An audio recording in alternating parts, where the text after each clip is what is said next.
अगर आप water intake proper नहीं करेंगे तो वो आपके लिए बहुत सारे मसाइल पैदा कर सकता है। किसी भी तरह की बेटनोवेट या और भी ऐसी स्किन क्रीम जिनमें स्टीरॉयड का इस्तेमाल हो या डेक्सामेथासोन जैसी क्रीम्स जिनमें स्टीरॉयड का इस्तेमाल हो, वो हर किसी भी एलर्जी या इचिंग में इस्तेमाल ना करें। तो क्या किया जाए जिससे आपकी स्किन जो है इतनी ड्राई ना हो। अस्सलाम वालेकुम, welcome to Med Nice. I am doctor Razia Akbar, your medical consultant. सर्दियों में आप लोगों ने नोट किया होगा कि आपकी स्किन बहुत ज़्यादा ड्राई हो जाती है और बहुत ज़्यादा इचिंग होना शुरू हो जाती है।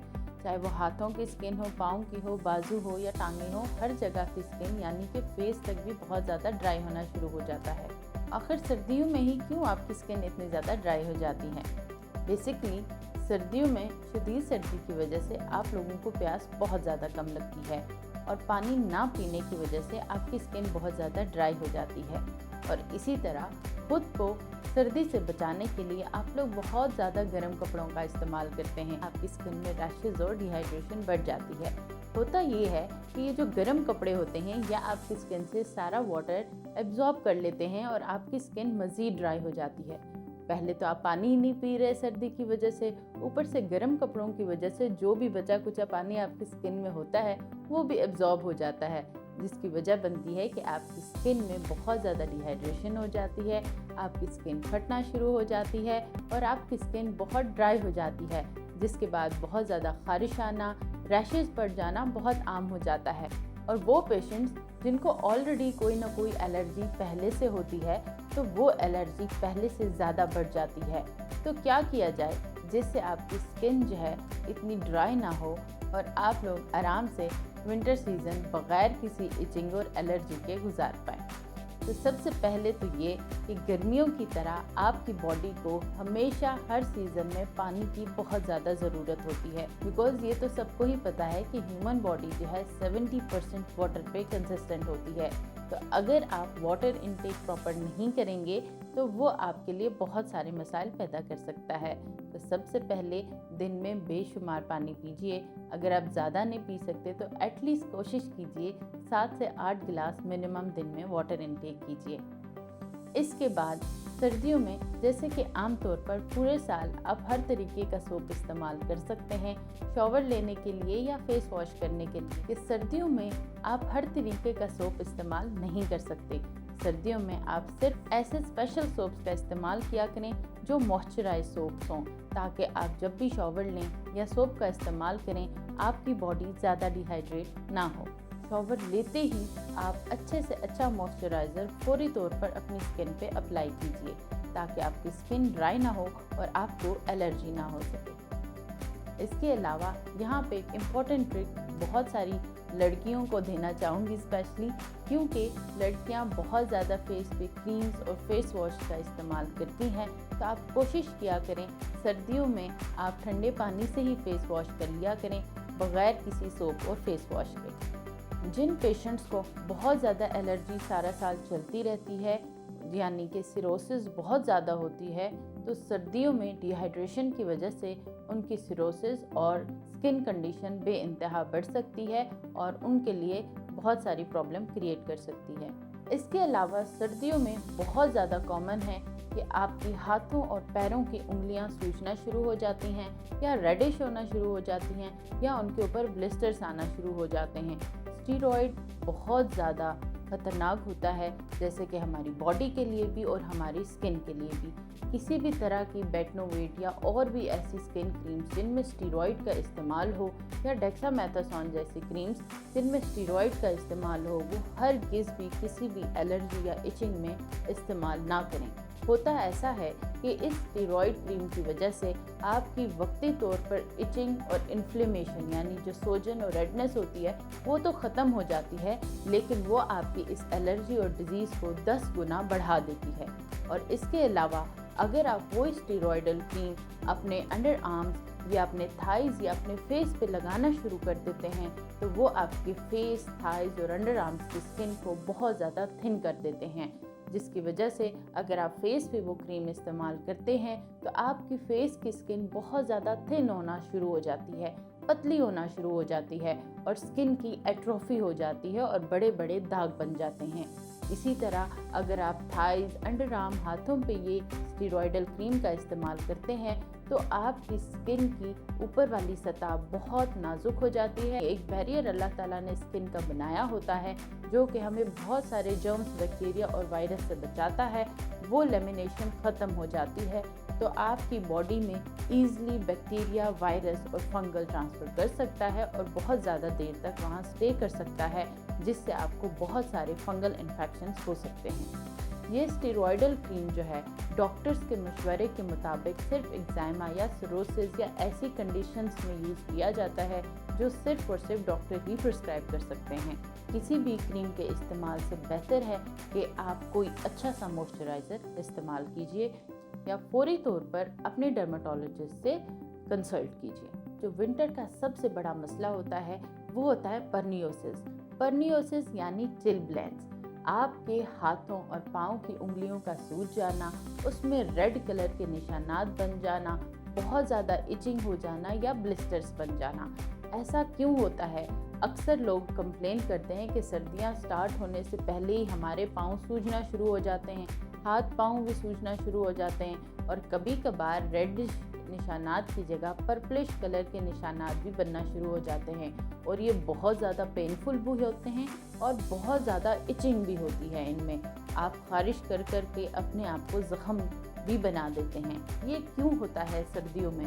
एक्चुअली ये वजह होती है कि बहुत ज़्यादा ठंड जहाँ पे हो, जहाँ पे बर्फ़ पड़ती हो या बहुत ज़्यादा ठंड हो, बारिशें पड़ रही हों, तो एक्सट्रीम ठंड की वजह से आपके हाथों में, उंगलियों में और आपकी पैरों की उंगलियों में ये चिल ब्लेंस होना शुरू हो जाते हैं।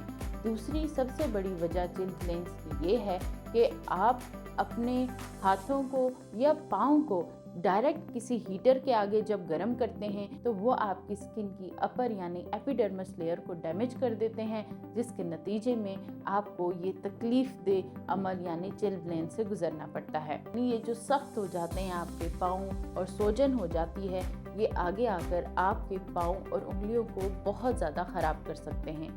एक्सट्रीम विंटर में क्या होता है कि आपके हाथों और पाँव को मज़ीद ठंड लगने की वजह से, बहुत ज़्यादा सर्दी लगने की वजह से आपके हाथों और पाँव की उंगलियों में छोटी छोटी सी ब्लड वेजल्स होती हैं जो कि एक्सट्रीम ठंड को बर्दाश्त नहीं कर सकती और ब्लॉक हो जाती हैं। जब ये वेजल्स ब्लॉक हो जाती हैं तो ब्लड सर्कुलेशन आपकी उंगलियों में होना बंद हो जाती है, जिसकी वजह से आपकी उंगलियां जो है या बहुत ज़्यादा रेडिश हो जाती हैं या बहुत ज़्यादा येलोइश हो जाती हैं या फिर उसके बाद जो फाइनल स्टेज होती है वो बहुत ज़्यादा ग्रीनिश या फिर ब्लैकिश हो जाती है, यानी एम्पुटेशन करने की भी नौबत आ जाती है। तो इसको हम मेडिकल टर्म में बोलते हैं रेनॉल्ड फिनोमेना। बेसिकली ये बहुत ज़्यादा उन बच्चों में, उन यंगस्टर्स में देखा जाता है जो बाइक का यूज़ करते हैं और बाइक चलाते हुए विंटर्स में ग्लव्स का यूज़ नहीं करते। एक्सट्रीम ठंड की वजह से उनके हाथों की उंगलियां डैमेज होना शुरू हो जाती हैं और उन्हें ये चिल ब्लेंस का मसला होता है। तो इससे कैसे बचा जाए और कैसे अपने हाथों और उंगलियों को और पैरों की उंगलियों को आप विंटर सीजन में सेफ रख सकते हैं? तो सबसे पहली बात तो ये कि रीवॉर्मिंग सबसे बेस्ट होता है कि आप चिल ब्लेंस में रीवॉर्म करें। रीवॉर्म का मतलब कि आप अपने हाथों और पैरों की उंगलियों को गर्म रखें।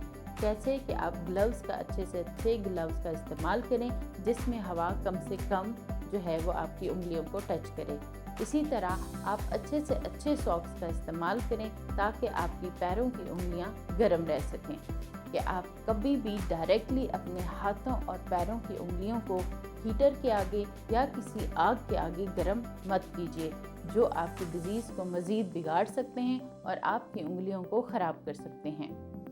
इसके अलावा अगर आपको ये चिल ब्लेंस यानी उंगलियां और पैरों की उंगलियां आपकी सूज गई हैं और बहुत दर्द है और बहुत ज़्यादा ब्लिस्टर्स हैं, तो सबसे बेहतरीन तरीका ये है कि आप उनको आग पे या हीटर पे गर्म करने के बजाय गर्म पानी लीजिए और उसमें थोड़ी देर के लिए अपने हाथों और पैरों की उंगलियों को रख दीजिए, जिससे आपकी बॉडी सर्कुलेशन बेहतर हो जाएगी। अब सर्दियों में सबसे ज़्यादा इम्पॉर्टेंट क्वेश्चन होता है, चाहे वो बॉयज़ हो गर्ल्स हो, मोस्टली ख़वातीन का, कि सर्दियों के मौसम में हम कौन सा मॉइस्चराइज़र इस्तेमाल करें और कौन सा लोशन यानी सीरम हम इस्तेमाल कर सकते हैं जो कि हमारी स्किन को हाइड्रेट रखें। तो अब मैं आपको कुछ प्रोडक्ट्स बताऊंगी जो आपकी स्किन को बहुत सारी ड्राइनेस से बचाएंगे और उनको हाइड्रेट रखेंगे। एक अच्छा मॉइस्चराइज़र अगर आप इस्तेमाल करते हैं तो वो आपकी स्किन से वाटर को एब्जॉर्ब करता है और आपको ड्राइनेस नहीं होने देता। तो इसमें सबसे बेहतर होता है ग्लिसरीन का इस्तेमाल। तो ग्लिसरीन एक बहुत अच्छा स्किन प्रोडक्ट है जो आपकी स्किन को ड्राई नहीं होने देता और आपकी स्किन में जितना पानी की कमी होती है तो वो एनवायरनमेंट से जो पानी के ड्रॉप्स हैं उनको एब्जॉर्ब करता है स्किन में और आपकी स्किन को हाइड्रेट रखता है। दूसरी जो सबसे अच्छी चीज़ है वो होती है सिनामाइड। सिनामाइड जो है वो आपकी स्किन में एक बैरियर बना देता है जिससे आपकी स्किन से कोई भी वाटर ड्रॉपलेट जो है वो ड्राई नहीं होता और आपकी स्किन हाइड्रेट रहती है। सबसे बेहतरीन जो प्रोडक्ट होता है विंटर्स में स्किन के लिए वो होता है शिया बटर। शिया बटर नाम से ही पता चलता है कि एक लिपिड होता है। जब भी आप उसे अपने फेस, हाथ या किसी भी स्किन पर लगाते हैं तो वो आपकी स्किन सेल्स में एब्जॉर्ब कर लेता है। तो वो लिपिड वहाँ जमा होने की वजह से आपकी स्किन में बिल्कुल भी डिहाइड्रेशन नहीं होने देता, ड्राइनेस और इचिंग नहीं होने देता और आपकी स्किन को सॉफ्ट, स्मूथ और प्लम्प रखता है। अब ऐसे प्रोडक्ट्स बताऊंगी ताकि आपके लिए बहुत ज़्यादा इजी हो जाए कि आप विंटर्स में कौन से मॉइस्चराइज़र और सीरम्स इस्तेमाल कर सकते हैं। तो सबसे पहला प्रोडक्ट है निविया मॉइस्चराइजिंग लोशन। ये बहुत बेहतरीन लोशन है जो आपकी स्किन को हाइड्रेट रखता है। जो दूसरा प्रोडक्ट है वो है वैसलीन। वैसलीन का कोई भी लोशन आप लीजिए उसमें बेहद ग्लिसरीन प्रेजेंट होती है जो कि आपकी स्किन को हमेशा हाइड्रेट रखती है। इसके अलावा अगर आप सीरम का इस्तेमाल बोलते हैं तो हमेशा अपना फेस वॉश करने के बाद या शॉवर लेने के बाद फौरी तौर पर आप सीरम का इस्तेमाल कर सकते हैं। सर्दियों में जो सबसे बेस्ट सीरम होता है वो होता है हाइलुरोनिक एसिड। कोई भी आप सीरम जिसमें हाइलुरोनिक एसिड 2% प्रेजेंट हो वो सीरम आप फेस वॉश करने के बाद इस्तेमाल कर सकते हैं। अगर आप दिन में 2 से 3 दफ़ा इसका इस्तेमाल करें तो आपकी स्किन कभी भी ड्राई नहीं होगी, ना कोई आपको फेस पे इचिंग होगी, ना पिंपल्स होंगे और ना ही कोई एलर्जी होगी। आई होप कि आज के टॉपिक में बहुत सारी नई बातें हैं जो कि आप लोगों को समझ आ गई होंगी और उसका ट्रीटमेंट भी मैंने आपको बता दिया है। एंड आई होप कि ये विंटर्स आप लोगों का बहुत अच्छा गुजरे।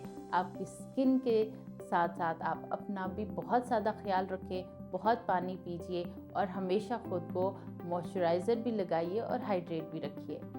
If you want to know more about this topic or you want to discuss any topic with me, you can take an appointment through the Mednice